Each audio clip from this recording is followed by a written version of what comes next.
여러분, 우리는 믿음을 말할 때 흔히 앞으로 나아가는 것, 그것을 떠올립니다. 더 결단하고 더 헌신하고 더 굳게 붙드는 것, 이런 의미 가운데에도 뭔가 이렇게 앞으로 나아가야 한다, 그런 생각이 좀 듭니다. 그래서 멈추는 것은 믿음이 약해진 증거가 아닌가.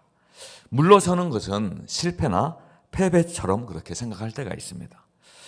그래서 여기서 멈추면 안 된다, 끝까지 밀어붙여야 한다, 이런 생각이 우리의 믿음의 여정 가운데에도 은연중에 있는 것을 봅니다.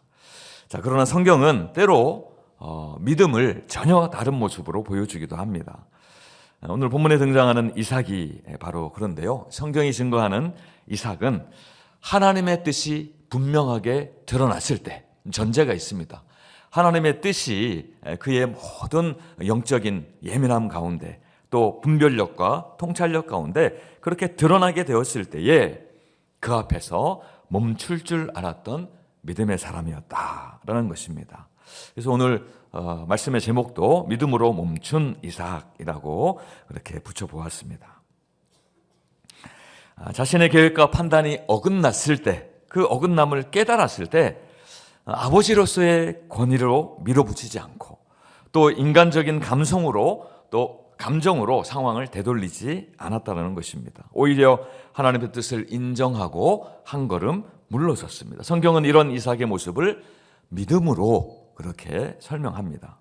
창세기 25장 19절 이하의 말씀을 보면 이삭의 믿음은 오랜 기간 동안 또 하나님의 통치와 주권을 실제 삶 속에서, 이삭의 삶 속에서 경험하는 그 과정들을 통하여서 서서히 형성된 그런 믿음의 모습이었습니다.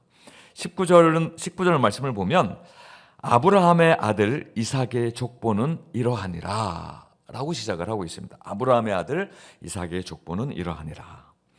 여러분, 아브라함이 누구입니까? 그 자체로서 믿음의 역사가 아닙니까? 큰 믿음의 사람이죠. 사실 그러니까 아브라함의 아들이다 라고 하면 사실은 그 아들이 어떤 사람인가라는 것이 머리에 그려질 정도로 그렇게 이삭은 어찌 보면 믿음의 사람, 또 믿음의 반열에 있는 그런 사람인 것을 알 수 있습니다.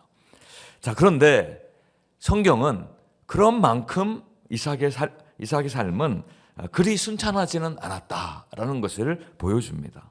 오히려 하나님의 약속을 받은 아브라함의 가문이었음에도 불구하고 그의 삶에는 해결되지 않은 현실의 어려움이 있었다는 것을 보여줍니다. 창세기 25장 21절 말씀인데요, 이렇게 시작을 합니다.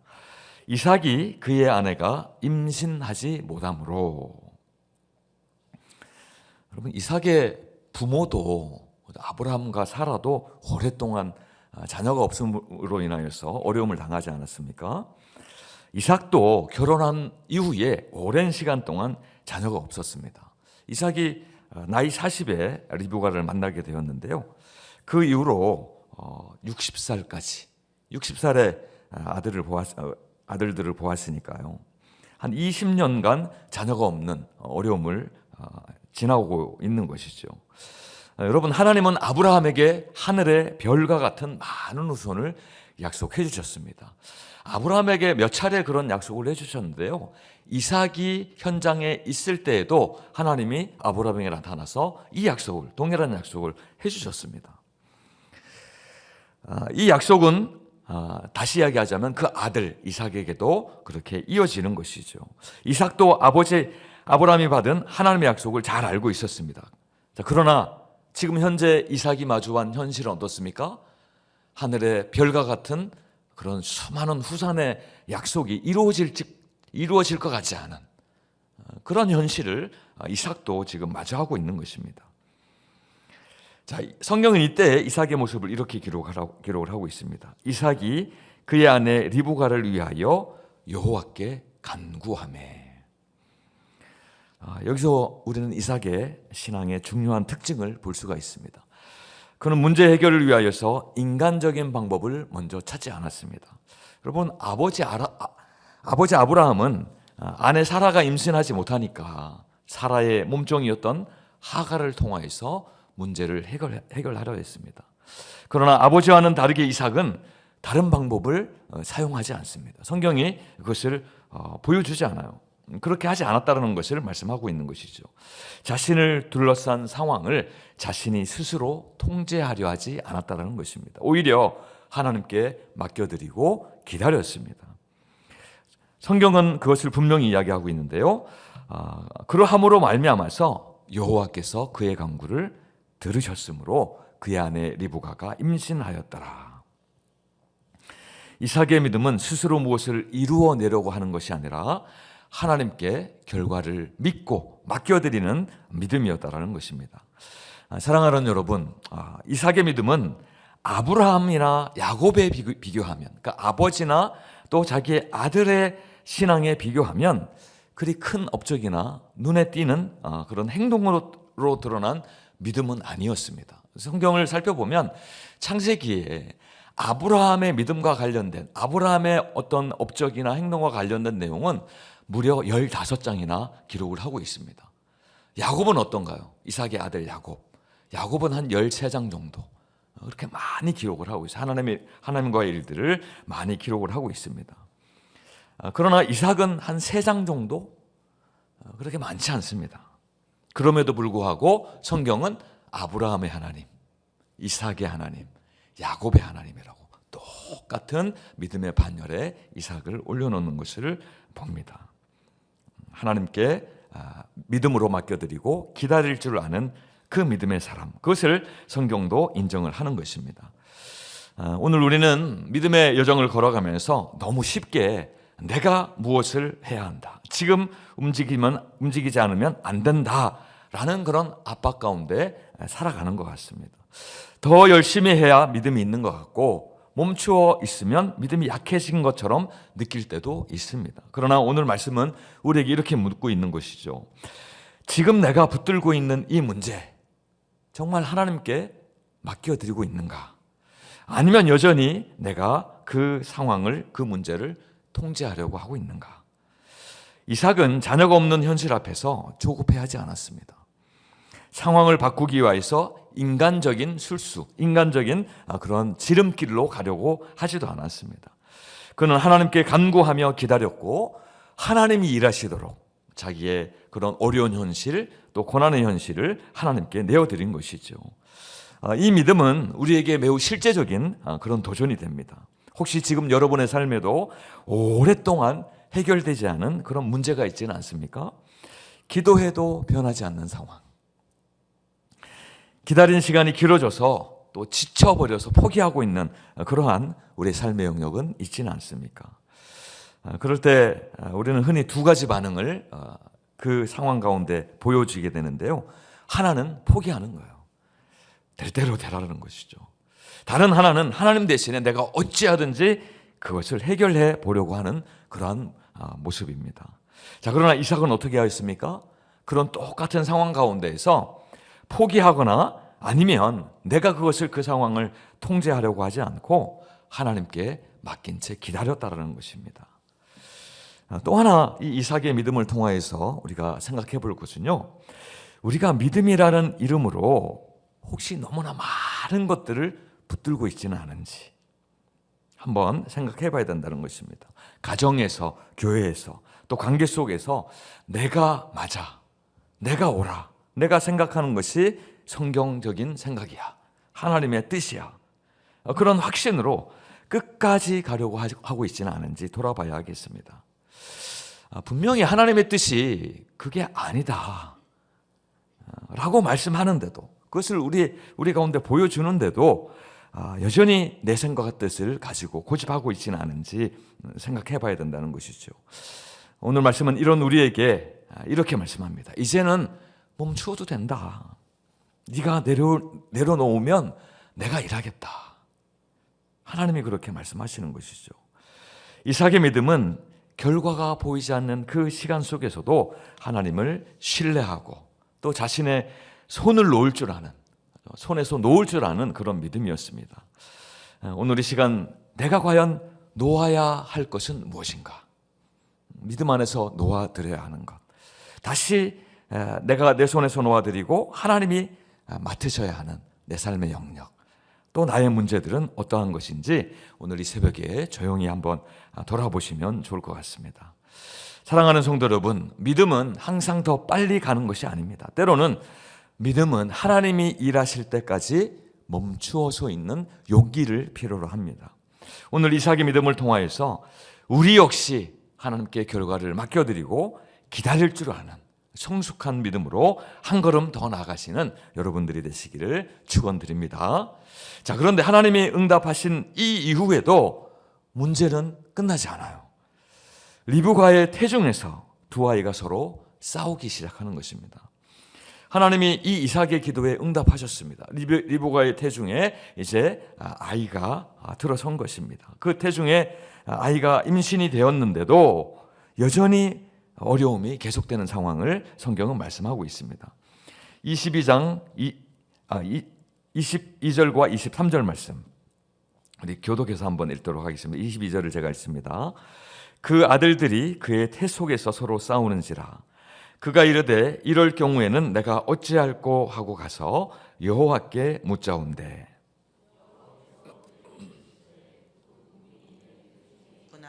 두 민족이 내 북중에서부터 나누이리라. 이 족속이 저 족속보다 강하겠고 큰 자가 어린 자를 섬기리라 하셨더라.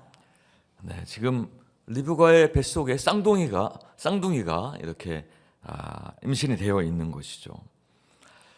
리브가의 뱃속에 있는 태아들에 관한 말씀, 오늘 이 22절과 23절 말씀을 보니까요, 리브가가 또 하나님께 나아가 여쭈는 거예요. 이 상황이 심상치가 않은데, 이것이 사실은 어려움의 상황인데 하나님 이것을 어떻게 해야 합니까? 라고 물었을 때 하나님이 직접 말씀해 주시는 거예요. 그 말씀을 보니까요, 이 말씀은 이 태아들의 어떤 성품이나 그 태아들의 장래들을 다 지켜보지도 않았는데 그 태아들이 어떻게 될 것이다라는 것을 말씀하고 있습니다. 예언의 말씀으로 말씀하고 있는 것이죠. 이 태아들은 사실은 아직 태어나지도 않았으니까요, 아무것도 하지 않았을 때가 아니겠습니까? 그런데도 한 아이는 다른 아이보다 강하겠고, 또 큰 자가, 먼저 태어나는 자가 뒤에 태어나는 자, 그 동생을 섬기는 자가 될 것이라고 어찌 보면 운명론처럼 그렇게 정하여서 말씀하시는 것을 보게 되어집니다.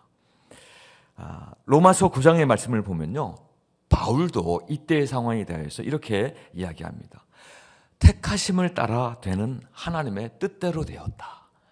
그러니까 하나님의 선택이었다라는 것을 분명하게 말씀하고 있습니다. 이 말씀을 통하여서 우리에게 있는 믿음의 출발점이 어디에 있는지를 분명하게 보여줍니다. 믿음은 인간의 어떠함으로부터 시작되지 않는다라는 거예요. 믿음은 언제나 하나님의 선택과 말씀으로부터 시작이 되는 것을 성경은 증거하고 있습니다. 만일 하나님의 선택이요, 하나님이 예를 들면 내가 구원하고 구원하지 않겠다라고 하는 그 선택이 우리의 자격이나 또는 우리의 성취, 우리의 인생에 있어서의 어떤 성과에 달려 있다면 여러분, 단 하루도 우리는 평안하게 살 수 없을 것입니다. 그죠? 내가 더 이루어내야지, 내가 더 하나님 앞에 잘 보여야지, 자격을 갖춰야지. 그러나 하나님은 은혜로 우리를 선택하셨다라고 분명하게 말씀하고 있습니다. 신약 성경만 그것을 이야기하지 않습니다. 구약에서도 하나님의 일하심과 하나님의 선택하심은 하나님의 전적인 은혜 가운데 선택하셨다는 것이죠. 우리가 칼빈의 5대 교리라고 하는데요, 그 중에 하나가 무조건적인 선택이라는 교리가 있습니다. 무조건적인 선택, unconditional election이라고 합니다. 그러니까 컨디션이 없다는 거예요. 컨디션, 어떠한 조건들을 보지 아니하시고 하나님은 선택하신다. unconditional이라고 하는 것이죠. 그것을 칼빈이 성경을 연구하다 보니까 성경 전체에서 하나님의 선택의 특징이 나타나는데 바로 무조건적인 선택이었다는 것입니다. 26절을 보면 더 이 사실을 상징적으로 보여주는데요, 후에 나온 아우는 야곱이지요. 손으로 형 에서의 발꿈치를 잡았으므로, 발꿈치를 잡았다라고 하는 것은 우리가 23절 말씀을 보면 이 족속이 저 족속보다 강하겠고, 그것을 이야기합니다. 그러니까 형보다 강하다, 형을 이기는 자다라는 것을 의미합니다. 그 이름을 야곱이라 하였으며 리브가가 그들을 낳을 때에 이삭이 60세였더라. 야곱은 형 에서의 발꿈치를 잡고 태어납니다. 여러분, 이 장면은 단순히 이 쌍둥이들이 어떻게 태어났는가를 묘사하는 것이 아닙니다. 아직 태어나지도 않은 상태에서조차 하나님의 약속의 방향은 이미 정해져 있음을 보여주는 것입니다. 이삭은 이 모든 과정을 직접 보았습니다. 보고 경험한 사람입니다. 그는 하나님의 선택이 인간의 계산과 얼마나 다를 수 있다는 것을 그의 삶을 통하여서 배워온 사람입니다. 자, 그런데 그럼에도 불구하고요, 시간이 점점 지나니까 그 믿음의 사람이었던 이삭 역시 현실의 영향력을 받습니다. 현실에 자꾸 이렇게 영향을 받아서 변해가는 거예요. 이삭은 사냥을 잘하는 첫째 아들 에서를 더 좋아하게 됩니다. 자신의 경험과 감정을 따라서 에서에게 장자의 축복을 내가 주리라 라고 그 마음을 결정하였어요. 근데 하나님의 선택은 무엇이었습니까? 형 에서가 아니고 동생 야곱이었습니다. 그러니까 하나님의 뜻에 반하는 결정을 이삭이, 믿음의 사람이라고 하는 이삭이 지금 그 마음 가운데 정하고 있는 것이죠. 이런 이삭의 모습을 보면 믿음의 사람이라 할지라도 때로 흔들릴 수 있다는 것을 우리가 알게 되어집니다. 성경은 믿음의 사람들의 연약함을 그대로 보여줍니다. 왜냐하면 중요한 것은 그들의 연약함이 아니라 그 연약함 앞에서 그들이 하나님 앞에 어떻게 반응했는가가 중요하기 때문에 그렇습니다. 창세기 27장 말씀을 보면 오늘 이 히브리서의 본문이 증거하는 이삭의 믿음, 그 이삭의 믿음을 한 사건을 통해 구체적으로 설명을 하고 있습니다. 야곱이 이제 아버지 이삭을 속이죠. 장자의 축복을 받기 위하여서 어머니와 공모를 하여서 이 맨질맨질한 피부에 양털을 붙이고, 그 형 에서가 털이 많은 사람이라 형처럼 꾸미는 것입니다. 그래야 아버지 이삭이 안심하고 마치 형 에서에게 축복하듯이 장자의 축복을 할 때 자기가 그 축복을 가로챌 수 있기 때문에 그렇습니다. 야곱이 아버지 이삭을 속여서 형 에서가 받아야 하는 장자의 축복을 받고 나간 뒤의 상황입니다. 에서가 이제 늦게 사냥에서 돌아와서 이삭에게 왔을 때 성경은 이렇게 기록을 하고 있습니다. 33절 말씀 같이 한번 읽어보도록 하겠습니다. 시작. 이삭이 심히 크게 떨며 이르되 그러면 사냥한 고기를 내게 가져온 자가 누구냐? 내가 오기 전에 내가 다 먹고 그를 위하여 축복하였은즉 그가 반드시 복을 받을 것이니라. 이삭이 심히 크게 떨었다라고 기록을 하고 있습니다. 여러분, 이 떨림은 그러니까 야곱이 죄송합니다. 이삭이 야곱에게 속은 것을 알고 에서가 이제 오니까 그 에서인 줄 알고 야곱에게 축복하지 않았습니까? 그 사실을 깨닫고 화가 나서 마음에 분노가 일어났어. 또 당황하였어요. 그 축복을 잘못했으니까. 그래서 떨린 것이 아닙니다. 자신이 아들 야곱에게 속아서 장자의 축복을 잘못해준 일로 자신의 그 아버지로서의 권위가 땅에 떨어진 것에 대한 분노도 아니었습니다. 오히려 이 이삭이 심히 크게 떨었다 했을 때 이 크게 떨었다라는 그 의미는요, 이삭의 전 존재가, 전 인격이, 또 전 영적인 그런 모든 존재들이 전체가 흔들렸다라는 것을 의미하는 것입니다. 다시 이야기하자면 영적인 깨달음을 이야기하는 것이죠. 우리도 예수 그리스도를 처음 만났을 때, 우리의 죽은 영이 다시금 새롭게 되었을 때 영적으로 다시 살아나는 그 전율, 깨달음, 그 떨림, 그것을 이야기하고 있어요. 또 우리의 신앙의 여정마다 하나님을 깊이 만날 때가 있지 않습니까? 영적으로 깨달을 때가 있지 않습니까? 그것을 이야기하고 있는 것입니다. 하나님의 뜻을 깨닫게 되는 것이죠. 이 모든 일이 우연이 아니구나. 하나님이 이미 말씀하신 대로 이루어져 가고 있구나를 깨닫게 되는 거예요. 이제 이삭 앞에는 분명한 선택의 순간만 남아있는 것입니다. 아버지의 권위로서 축복을 취소할 것인가? 어찌 보면 야곱이 둘째 아들이 야비한 속임수를 쓴 것 아닙니까? 그러니까 네가 속임수를 쓴 것이니까 내가 한 축복을 무르겠다라고 할 수도 있는 것이죠. 그런데 이삭이 어떻게 합니까? 그렇게 하지 않습니다. 오히려 이렇게 고백합니다. 내가 그를 위하여 축복하였은즉 그가 반드시 복을 받을 것이니라. 여기서 말하는 그는 야곱이죠. 둘째 아들. 자기가 어찌 보면 인간적으로 봤을 때는 실수해서 둘째 아들에게 장자의 축복을 해준 그 둘째 아들. 이 순간이 바로 히브리서 11장이 이삭이 믿음으로 하나님 앞에 믿음의 삶을 살았다라고 그렇게 평가하는 그런 장면입니다. 사람의 실수 같지만, 인간의 연약함 같지만, 그러나 그 가운데서도 이삭은 다시 한번 믿음으로 하나님의 뜻 앞에 멈추어 섰다라는 것을 말씀하고 있습니다. 더 밀어붙이지 않았고 더 이상 자기가 통제하지 않으려 하였다라는 것입니다. 하나님께서 행하고 계시는구나를 인정했다라는 것이죠. 바로 이 장면을 오늘 히브리서의 말씀이 이삭에게 믿음이 있다라고 말씀하고 있습니다.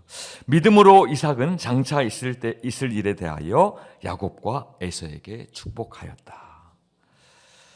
히브리서는 이삭이 눈이 어두워 하나님의 뜻을 제대로 분별하지 못해서 에서에게 할 축복을 동생 야곱에게 해준 그 실수, 또 아들 에서를 야곱보다 더 사랑했던 인간적인 연약함을 전혀 문제 삼지 않습니다. 대신 그가 실수로 야곱에게 해준 그 축복을 오히려 다시 거두어지지 않은 것을 믿음의 행동으로 보고 있습니다. 그리고 그 축복이 이제 앞으로 어떻게 야곱을 통하여서 야곱의 후손들에게 이루어지게 될지에 대하여서 그것을 믿음으로 평가하고 있는 것입니다. 하나님의 약속은 다음 세대에 맡겨드리는 거죠. 맡겨드리는 믿음으로 서는 것이죠. 이것이 히브리서가 말하는 하나님 앞에 멈춘 이삭의 믿음입니다. 여러분, 믿음으로 사는 삶은 실수를 하지 않는 그런 삶을 살아드리는 것이 아닙니다.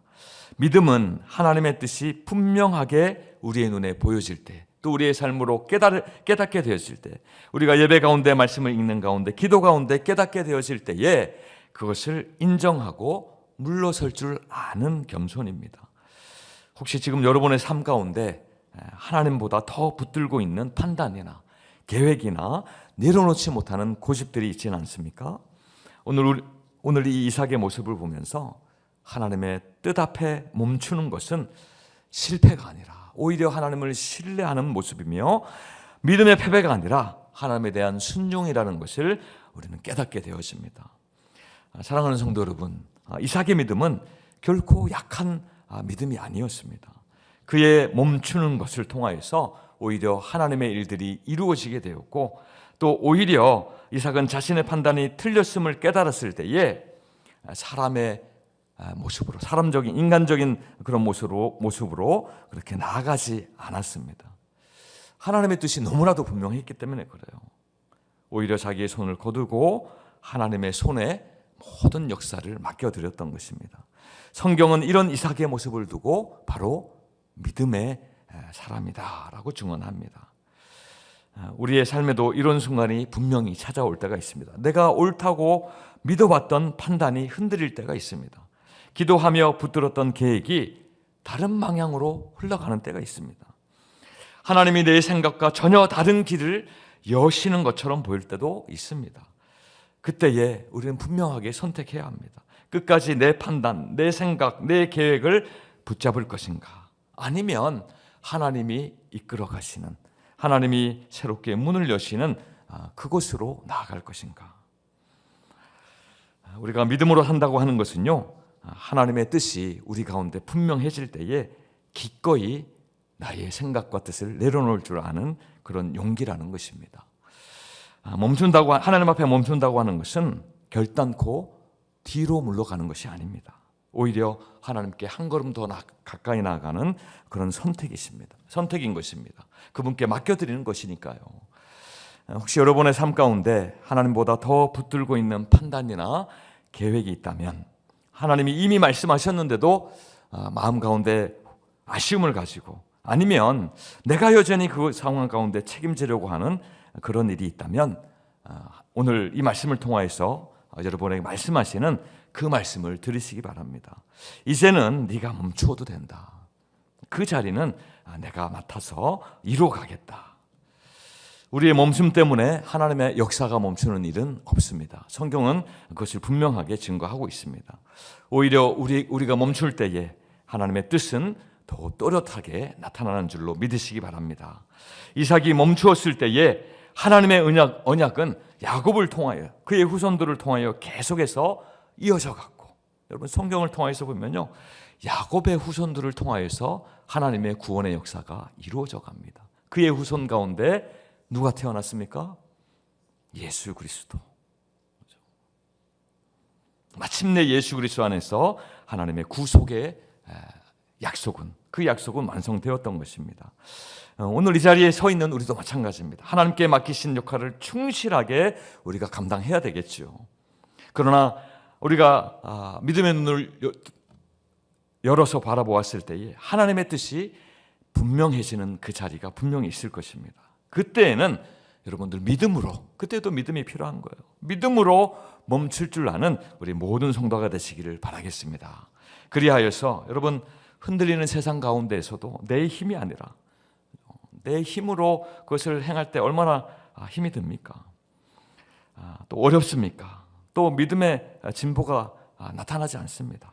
오히려 그때에 내 힘이 아니라 하나님의 약속 위에 서서 끝까지 믿음의 길을 그렇게 걸어가는, 하나님께 멈추어드리고 하나님께 겸손히 맡겨드리고, 그럴 때에 성숙한 하나님의 백성으로 하나님 앞에 우리가 더 깊이 또 성장해 나갈 줄로 우리는 믿습니다. 그 믿음을 가지고 오늘도 하나님의 뜻을 잠잠히 구하며 또 나의 삶 가운데 드러나는 그 하나님의 뜻을 놓치지 않는 우리 모든 성도님들 되시기를 간절히 축원드립니다.